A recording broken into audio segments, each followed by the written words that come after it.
I'm a little bit woo-woo, Bill. Is that what you started with this evening? Yes, occasionally. You were on the woo train. Right, I see. Anyway, this Woo evening, woo. this evening we are talking about the last word. For me, titling what we're going to speak about tonight was not difficult, but I could have called it the lost word.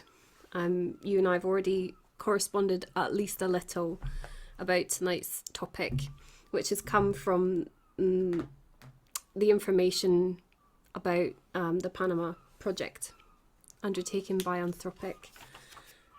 Bill, do you want to tell people what you know about that? Wait, what is the Panama Project? Is that the book stuff? Yeah, that's the book stuff.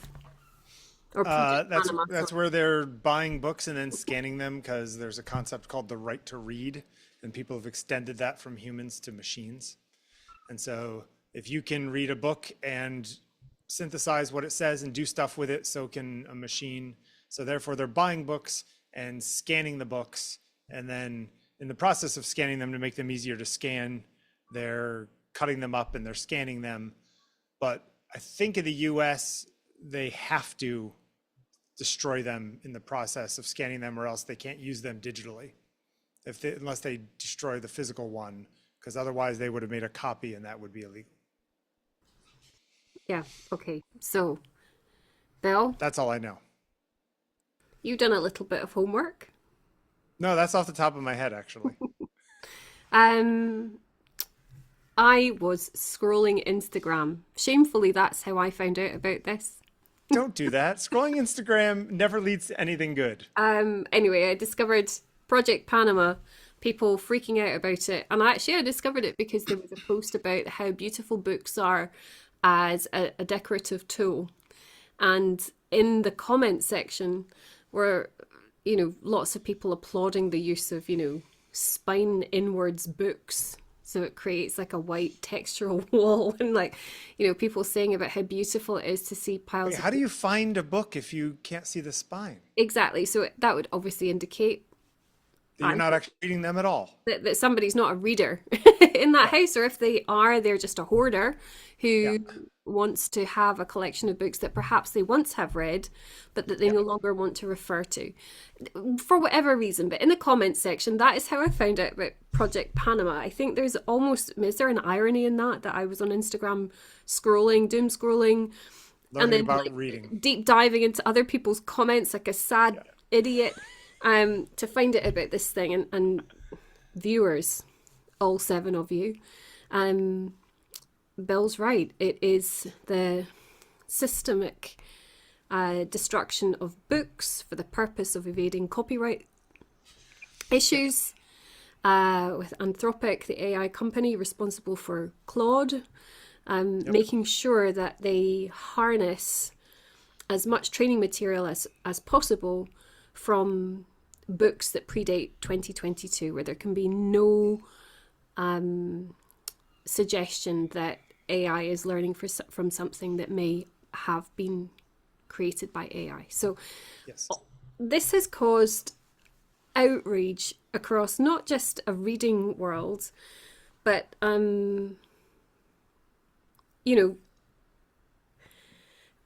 preservationists, people who want to conserve written documents. Physical objects, not the knowledge within them. Yes. I mean, I was thinking about this from a sort of John Dewey perspective, art as experience. It's a very interesting thing where you've got a world that is obsessed with physical objects, and particularly things like books as almost like ritualistic or ritualized or sacred artifacts.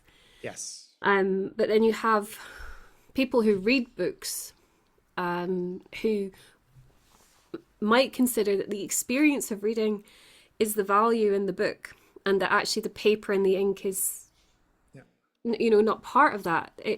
Interestingly enough, a mass-produced holy object.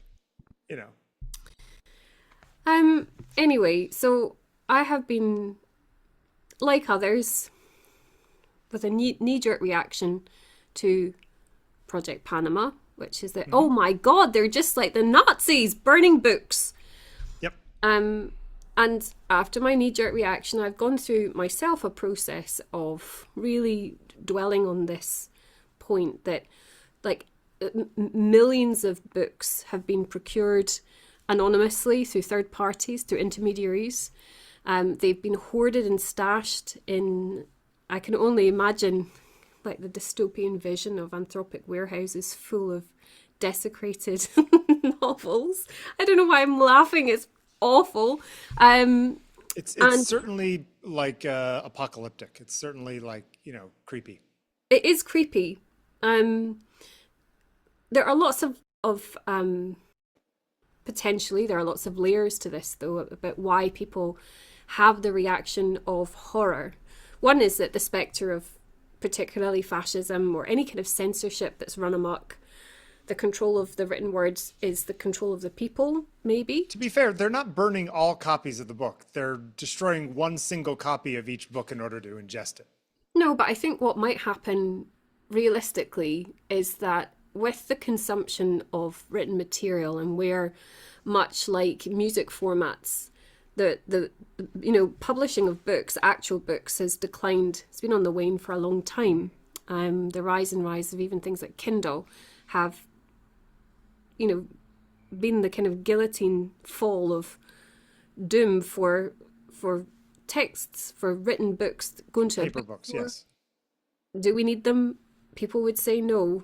Somebody like me would say, yes, we need paper books. We smell them, we hold them, we touch them.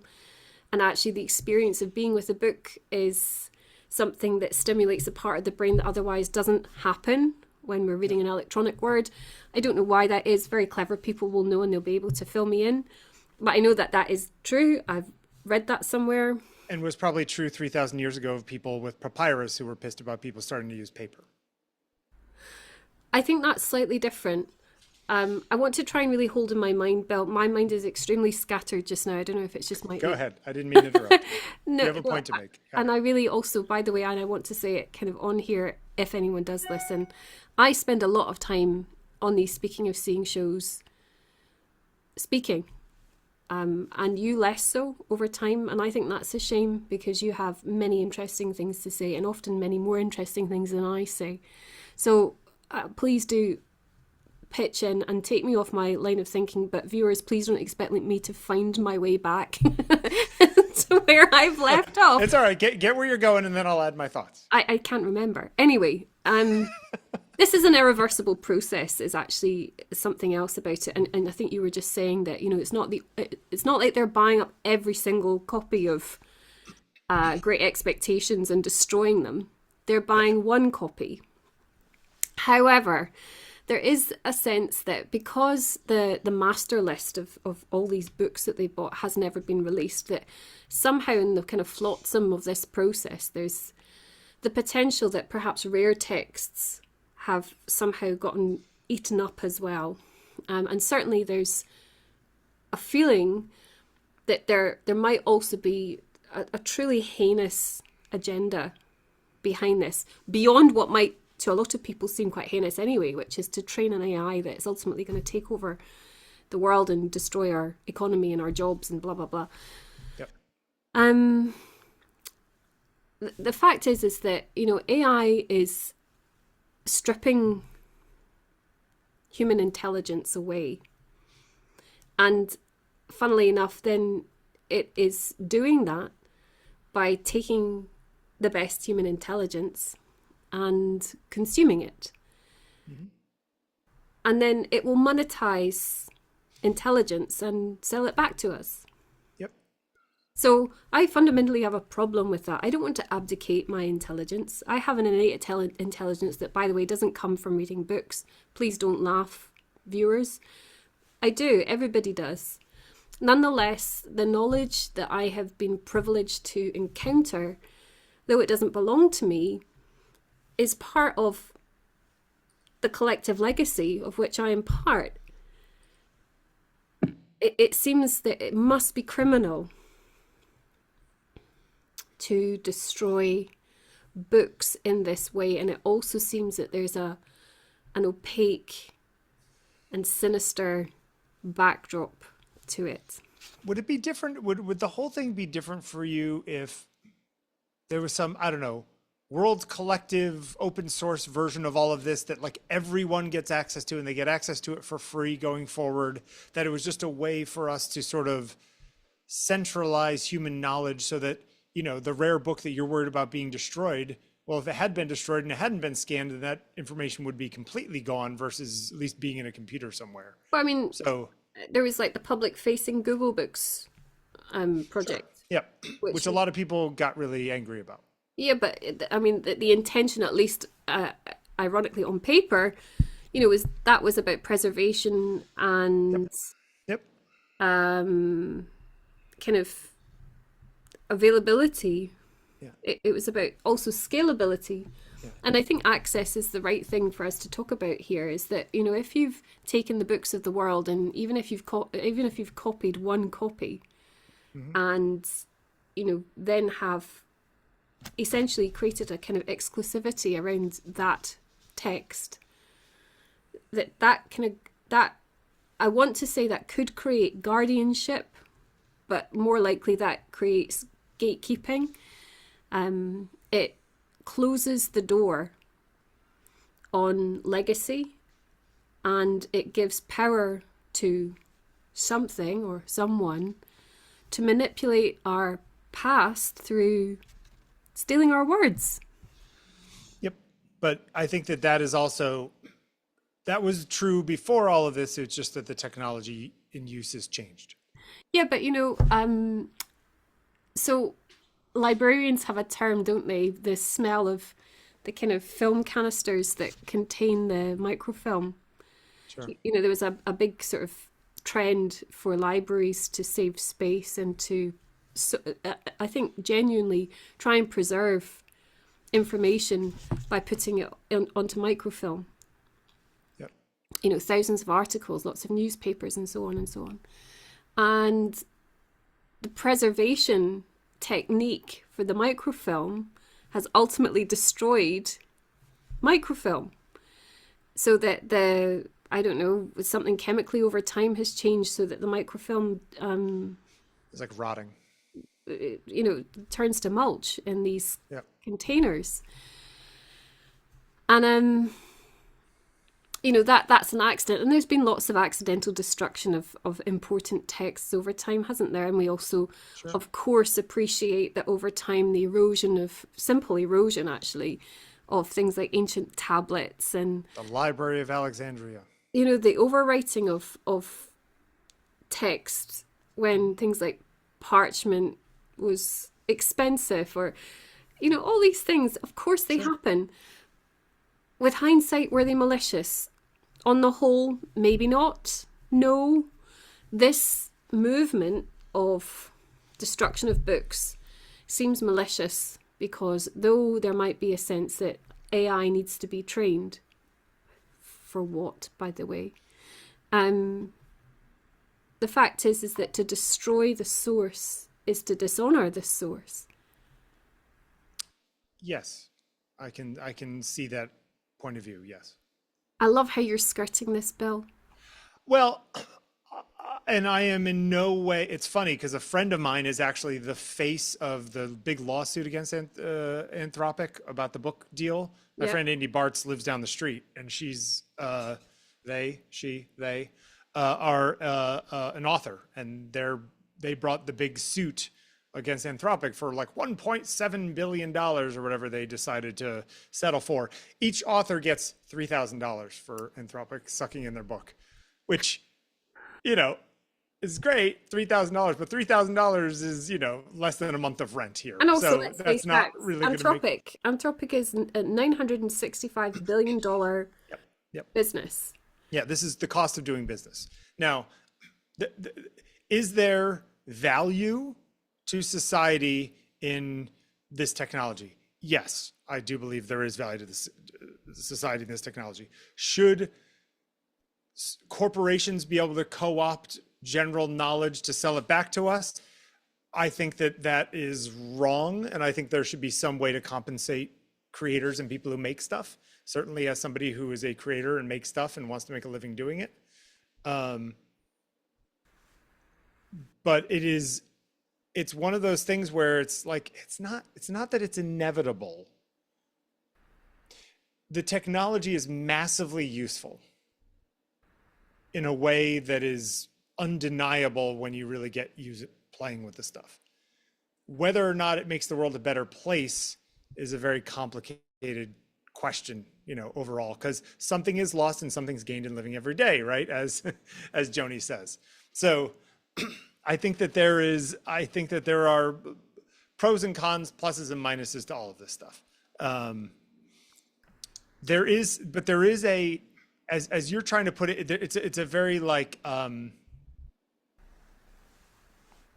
it feels like there's like sort of a sensual loss. And I don't mean that like in a sexual, I just mean like there's like a experiential loss in the idea of this happening. But then again, probably 3/4 of this world wouldn't be able to get access to those books anyway, because they have no money and no libraries. So, it's also our privileged Western position of being able to go to the Fifth Ave library and read any book that's ever been made. Hang on. So it is a privilege, isn't it, to access? Yeah. Right. Yeah. So but there's an argument to be made that this would open up access to information. I understand the argument. I don't buy the argument for a second at the hearts of the people who are running this. Oh, they just want to make money. Absolutely. And also, I think, Anthropic in the I don't know how you describe it, like a Supreme Court case or something that was against Anthropic because of this Project Panama was revealed. It was because of what you've just described. I think people seeking compensation for having their material used. Project Panama was unearthed. In fact, I think it was it Washington Post were the first people to really unearth this in amongst the court documentation, maybe something like that. But go ahead. The section that actually said, this is a quote directly from those court files. It said, Project Panama is our effort to destructively scan all the books in the world. We don't want it to be known that we are working on this. Yep. So there's a couple of things there. One is the suspicion. Immediately the alarm bells go when they don't want anyone to know they're working on that. And fair enough, companies do things in secret all the time because they have to guard against competition. But it's the fact that they're saying that it's actually not the part that says to destructively scan. It's the fact that they're saying that it's all the books in the world. So they're coming for all of it. And that suggests to me that, and of course this is speculation, but it suggests to me then that it's not just about training material, because you don't need to scan every single book in the world to train AI. The bigger your training material, the better your model, theoretically, but yes. I know I sound so ignorant and small-minded, but I think that's the kind of caveat. No, it's not a caveat.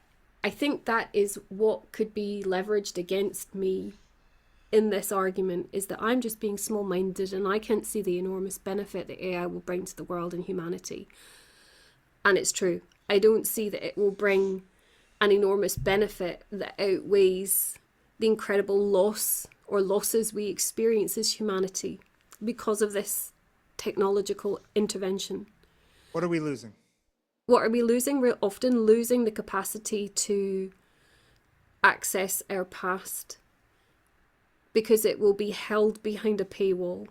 Well, one copy of it will be held behind a paywall. Well, no, because I think realistically, Bill, if you look at how, for example, physical formats of consuming music have died.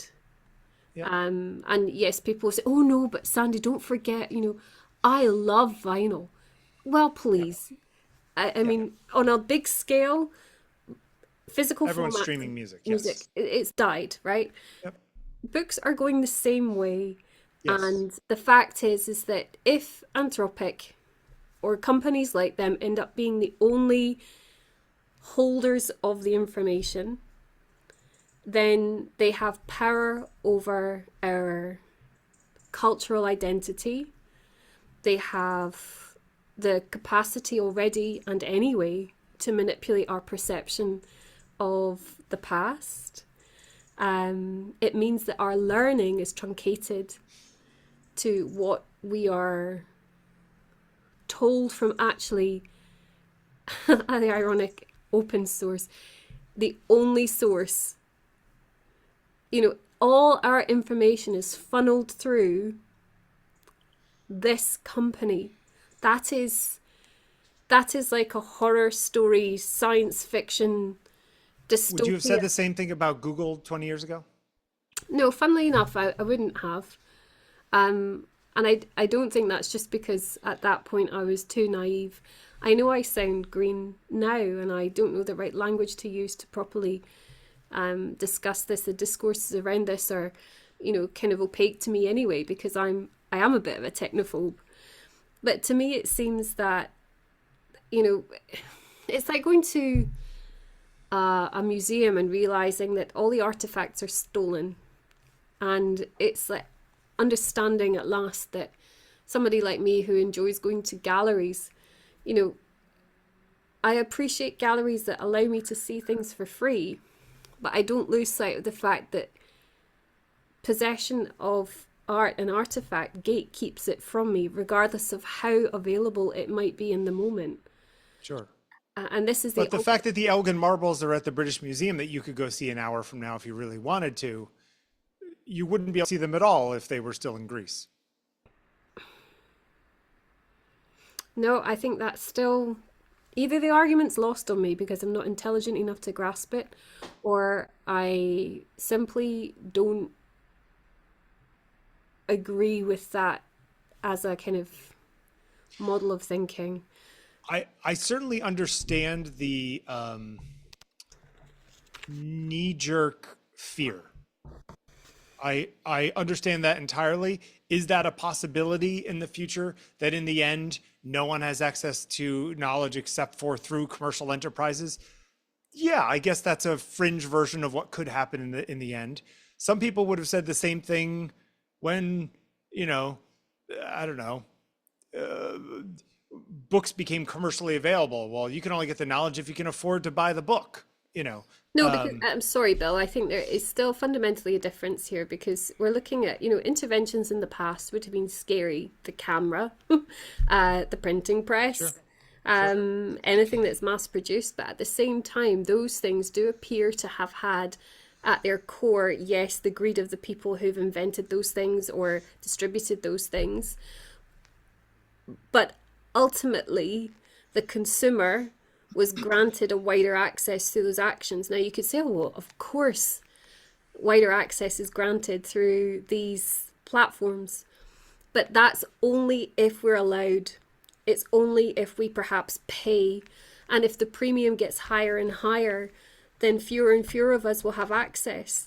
And the intelligence that is being bandied about as a term is such a small intelligence, yet we're trained to believe already that it's so vast that it can, it will control all our knowledge. It will control all our knowledge. So what's the answer? What's the solution? I don't know. I'm just Sandi Robertson. I'm an art teacher. I'm just saying, is there a way to stop it from happening? Well, I think, there's preservation through memory, isn't there? Sure. And there's also word of mouth and all these things that weave their own, actual narratives through our histories. Yeah. I do want to just mention on the screen I've put up this, the only two images are by this artist, Ghulam Mohammad. I don't think I know this work. Really brilliant Jameel Prize-winning artist. The Jameel Prize is the prize awarded at the V&A to artists, her contemporary art and design inspired by the Islamic tradition. So what Ghulam Mohammad does is he takes, and this is why I've included it, he takes texts in Urdu, his native language. He's from Pakistan, and he painstakingly slices them and then reconstructs with what he's, I could say destroyed, but in this case I won't. Why? Because he made something else from it? Well, the creative element of this, and this is where I obviously want us to interrogate what is what. Yeah, it's interesting. I have a friend who's in England who actually I was meeting up with last time I was there with you, my friend Matt, who 20 years ago when I first met him, what's the, you know, the stairs? There's stairs over there where there's some in London. From Buckingham Palace, you go up the long street outside of Buckingham Palace, and then there's stairs that go down. And underneath, there's like a gallery kind of space, like big wide stairs. Anyway, I'll find the thing. Anyway, I went and met him there, and he was showing copies of books, and he had taken the Bible, I think, and converted it into binary, and then printed the Bible in binary. So he had these like white bound versions, basically like translated this into a system that like no human could ever read, but bound it as a book for humans to read. And it was like kind of an interesting twist on the whole idea. But so you don't see this as destruction. This is creative destruction? Well, I think there's also a kind of there's lots in this. I question myself, like, does this to me seems profoundly philosophical. But I was then considering if philosophy actually historically relegates art only to something that's emotional and not logical or reasonable. This to me seems like these things simultaneously, emotion and reason at the same time. They're emotional because, you know, apart from the fact that Urdu is meant to be one of the most, you know, romantic languages of the world, you know, it has a really soft phonetic land, and it's like sounds, and it's a really rich vocabulary and so on. The fact is that, you know, a piece like this, jam-packed, sorry, I forgot to close my brackets there. Gunjam means jam-packed. This is like convergence, isn't it? And actually this is about the convergence on, let's say, a city. And the extraordinary diversity we encounter as humans when things come together. And in this case, linguistically, language, written formats. Urdu is very formal when it's written. I mean, I've been reading a lot about Urdu, actually, and of course, as usual, I've been so ignorant about so many things, and Urdu is one of them. You know, convergence of language is something that allows language to grow. And there seems to be then this fascinating paradox with something that ultimately has to destroy the formal element of a written language in order for it to become creative. Yeah. There's something in that. Anyway, I've been looking at Do you know what that symbol is, by the way?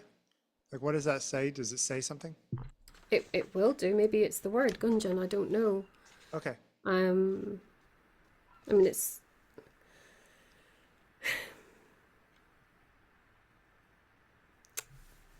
things I find brilliant about this is that when you look at Urdu,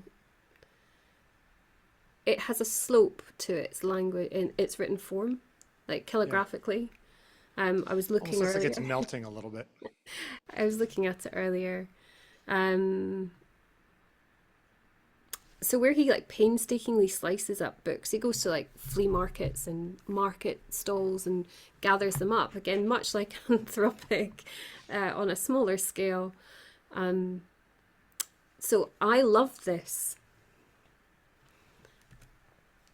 I love this.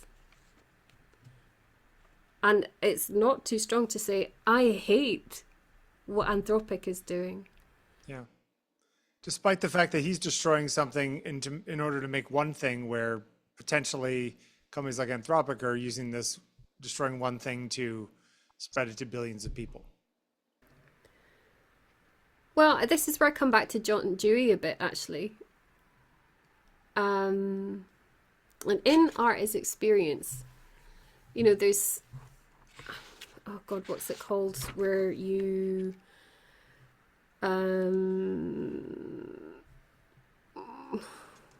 it's like a system of exchange, isn't there? In art, in image and perceiver or audience. I can perceive this without reading it. Okay. And I don't have to own it or read Urdu to understand it. And that's interesting because someone might say, well, you don't even understand, if you were to look up close, the individual syllabic characters. Yeah. You don't know them. To me, that doesn't matter. The experience of being with or seeing work like this is the point. When Arthur Danto, the sort of 20th century thinker philosopher, said that he saw Andy Warhol's Brillo box, Right. and he said the last word of art is spoken, or something like that. I like that the last word on something can be really powerful, but what I hope for is that we don't have a last word that becomes so heavy in its preciousness that it kind of it's the this is the language of the end for me, not this. What am I trying to say? When I think about Anthropic and I think about the last word, I think about the incredible sadness in that. I mean, some people will be listening or watching and thinking, well, the last word and what has gone before might be the point at which we are born, or, there could be a real coming into a new phase of being through, let's say, the ultimate domination of AI in the consciousness of humanity, or whatever people could say about it. But to me, it seems that we do have a collective history and we must honour it. This to me seems honouring. It seems respectful. It seems loving, tender even, for something that's cultural, a cultural... Because it's a single human doing it versus a corporation for profit. What is it for profit for the artist? Maybe because he probably will sell the work and it will become It's true.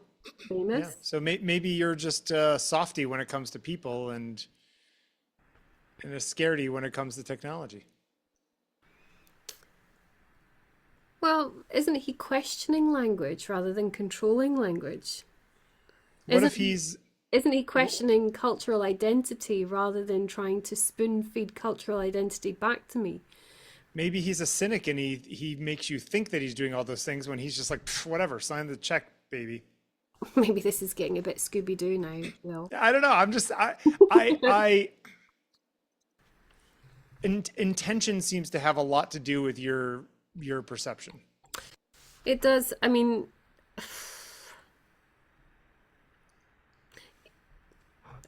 can I just go back to Urdu for a second? Sure, go ahead. So, Urdu, when it's written, is really formal. It has a strict politeness, and apparently, I'm only learning this for myself. Yeah. Are you going to start speaking Urdu, or is this No, just I okay. wouldn't be so rude. The written Urdu is a nostalgic calligraphic style, and it's Persian and Arabic vocabulary. It goes from right to left. Okay. But spoken Urdu and Hindi are almost identical, and they're intelligible to each other immediately. Okay. But written totally differently. And written totally different. I mean, Hindi goes from left to right. Well, yeah. So cultural norms, I guess. Apparently Urdu comes from 12th century convergence between administrators and soldiers who were part of ruling Islamic empires, meeting or coming into contact with obviously indigenous peoples, local populace who spoke regional versions of old Hindi dialects. It's a confluence. It's a community language. It's been born out of all those places that language gets born out of, you know, war, bloodbath, marriage, love, you know, all these great things of humanity come about through language, or are evidenced through language. And it seems to me that if you're going to have the evidence of those great things, terrible things, magnificent things, big things about humanity, recorded as language in books, let's say, and those books get eaten up, they get gobbled up by the giant AI goblin training machine, then we're dishonouring our past, and we're also dishonouring our children, actually. I think that's how I feel about it. Okay. Sorry about my rambling. I'm terribly chaotic, as I said. I'm quite scattered at the moment. I think it's a reasonable way to think. I think it discounts. I think everything is a double-edged sword. I think everything humans do, for the most part, have good and bad elements to them. I'm trying to become more gray and less black and white as I get older, because I'm generally a very black and white person. I'm going to say, what on earth has happened to you, Bill? I don't know, therapy multiple times a week. And it's, I'm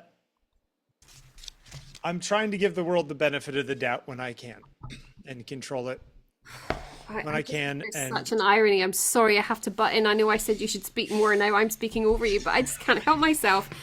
Don't you think that this is the wrong time to have a grey area? Don't you think this is the time that actually you should be quite black and white and actually able to say that is wrong?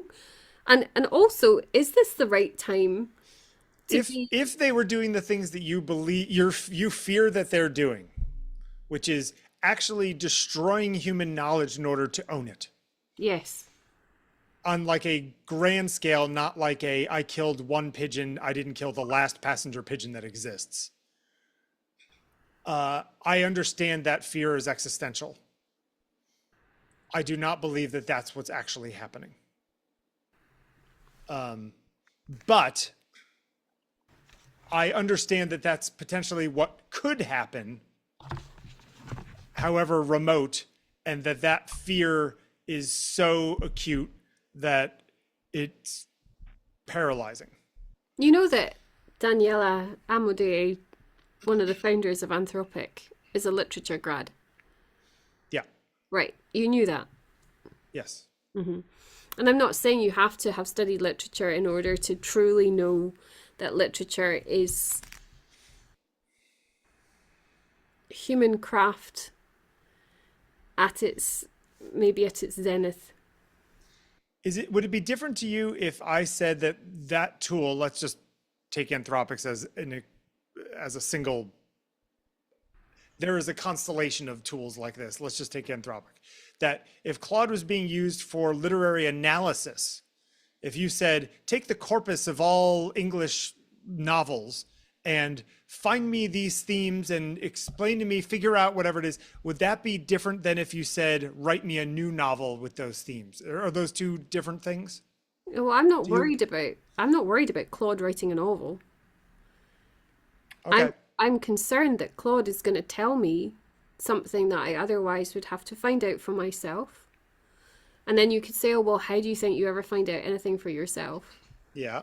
And of course, then I would say that for the most part, finding out for myself involves intention and action that opens part of my brain, that allows me not only to access the information I might find, let's say, across 3 or 4 sources or multiple sources, but that it also trains my own mind to remember. Yep. It'll definitely change the way we think. I agree. And it gives me the capacity to decide for myself. Well, 2,000 years ago, people said that we needed to memorize entire books, and if we lost our memories that way, we would be useless as individuals. I mean, this is like a classic Greek thing, right? Sure. Again, sorry, back to Urdu. If we're thinking about famous Urdu poets like Iqbal, but poetry would be recited. I'm talking like sort of 18th century poetry now. And audiences of that era would go. They're called mushaira. I'm terribly sorry if I've mispronounced that, but they were like really formal, like poetry symposiums. Audience would come and they would listen to the recital, and they would recant and repeat the couplets as a kind of gesture of honor, not instead of clapping, but for example, if something was really wonderful, they would recite it back to the poet. Yeah, we heard you. We agree. We're saying it back to you. Yeah, yeah. Now, lots of us who've come through school systems, for example, where learning by rote was kind of standard practice, knows the horror of having to memorize stuff or being forced into that kind of shoebox size way of learning. But at the same time, there's actually a lot to be said for memory. Yeah, sure. And memorization. But there's also a lot to be said for synthesization of ideas through giant data sets. It's just a different way of looking at the world. Well, wouldn't it be lovely if that was done through this kind of intervention rather than for, stealing legacy. Now, this brings up kind of like spectres of colonialism, and I don't want my intelligence to be colonized by fucking Anthropic. I don't want. You don't have to use these things. Do you know what? If you do anything digital, then you have to do these things. Yeah. If you live in a town, you have to encounter these things. Yep. If you want to have running water, sure, you have to use. We could all move to Siberia and live in a hut on the steppe. You know what I mean? If we really wanted to. Well, as I don't, I'm a realist about what I'm going to have to engage with. Well, most of 60% of England didn't have hot water until like 1955 or something like that.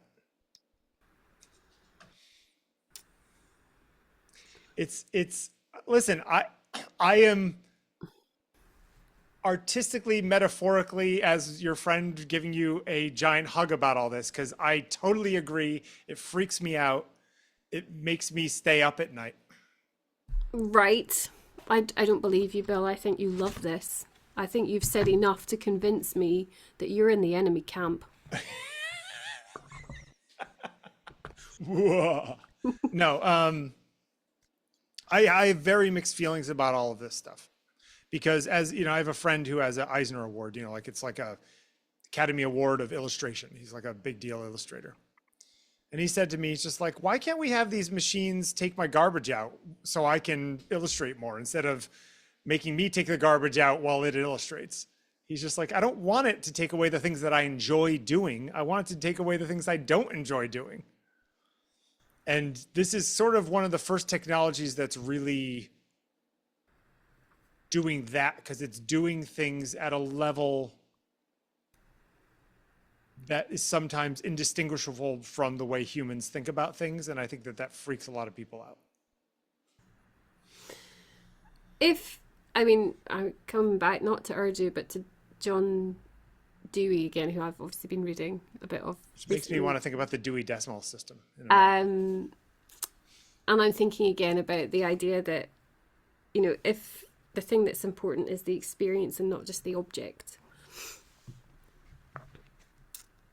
I mean, this is, it sounds like it's specific to art, visual art. It's not. It's specific to anything that is the arts or of human endeavor, really. Okay.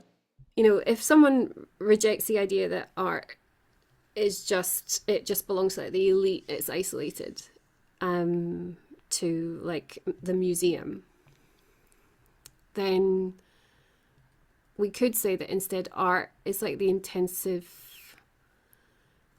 and unified,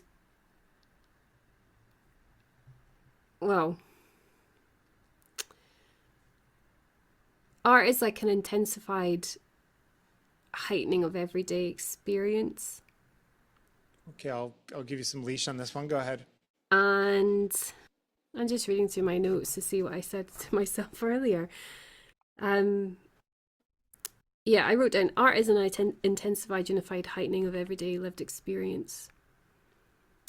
And it's rooted in natural interactions between a living creature and its environment.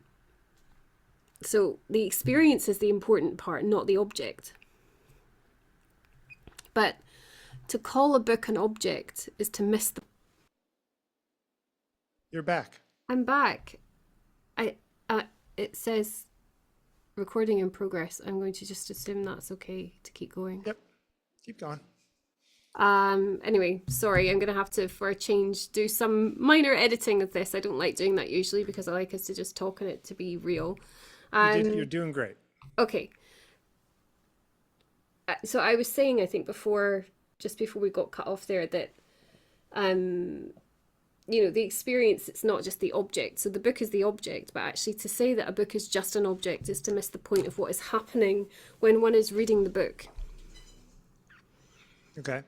And so to remove that from a consciousness is to deny people access to imagination, and not just something that is a kind of record of imagination or creativity, but stymies the creativity that happens whilst reading. Sure. So anyway,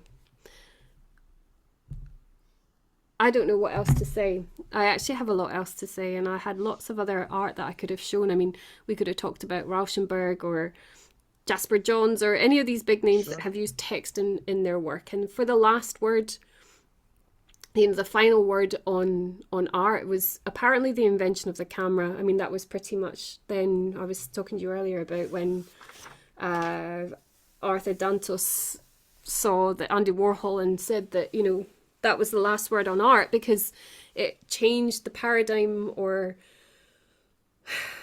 it stopped kind of art's grand historical narrative because it had reached a point where it closed. But it's interestingly enough, though, up to the invention of the camera, to some extent, we see representative art as a camera of its own, but it was manipulative and lying to us even then, right?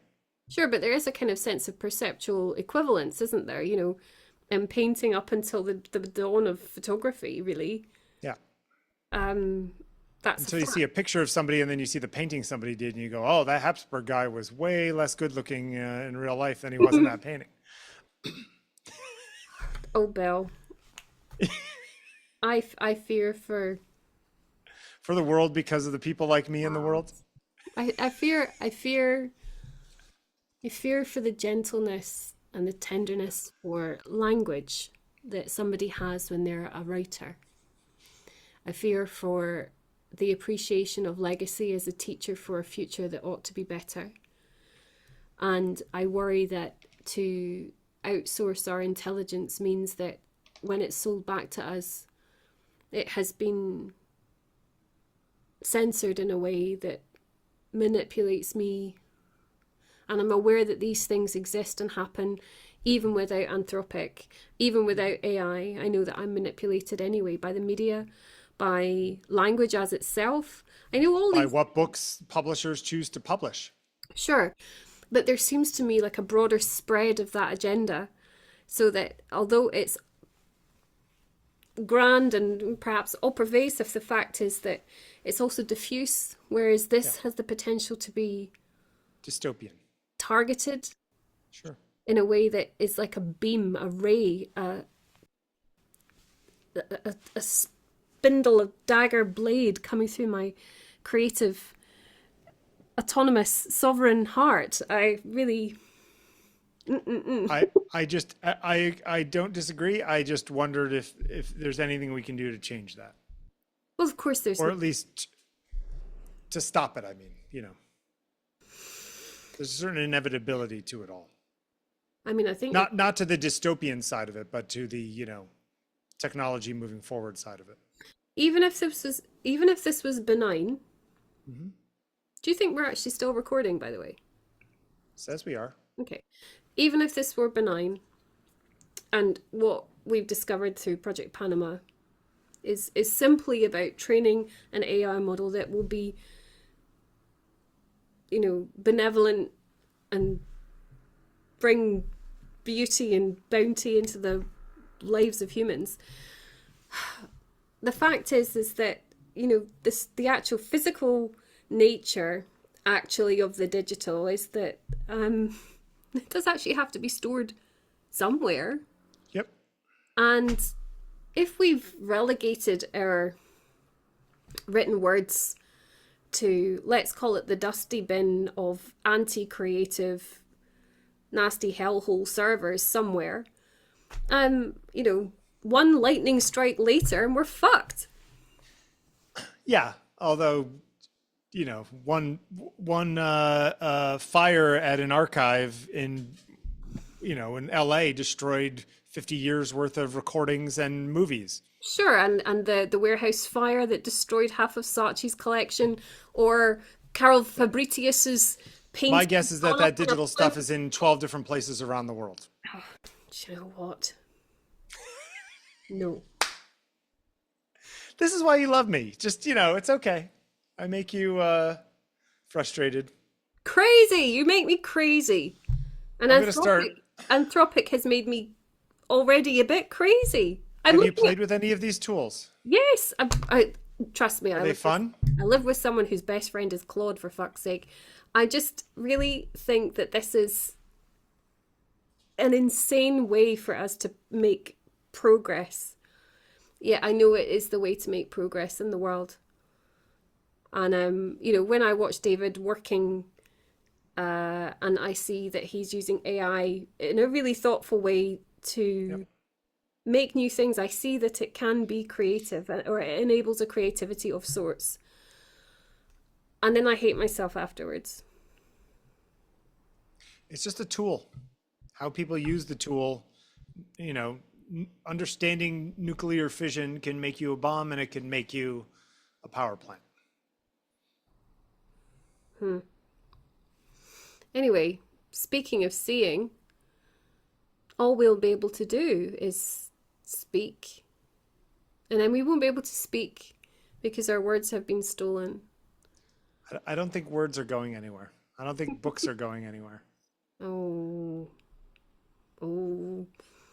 Anyway. I haven't read actually I read one physical book this year. Before that, I haven't read a physical book in, 10 years. I don't read physical books. Well, I know lots of people who don't. My wife reads a book a week and she hasn't read a physical book in a decade or more. Okay. I mean, is there something more or less trustworthy about a printed page or a screen? Well, I guess you could say, you could take, there was an ironic thing, right, where they actually, the Roald Dahl books that have been edited. Do you know this whole thing? Yeah. I mean, my wife bought a set of the original ones unchanged because she wanted an original set of them. Yep. And I totally get that. But that censorship is being done by people who think they're making the world a better place on the left. So censorship comes from all directions. You know what I mean? Oh, those beasts of the left. My goodness. I'm just saying that it can get equally bad on any side of the spectrum. Sure. It's all just trying to keep us in the middle where we're not messing things up in the process of trying to make the world a better place, how we see whatever better means.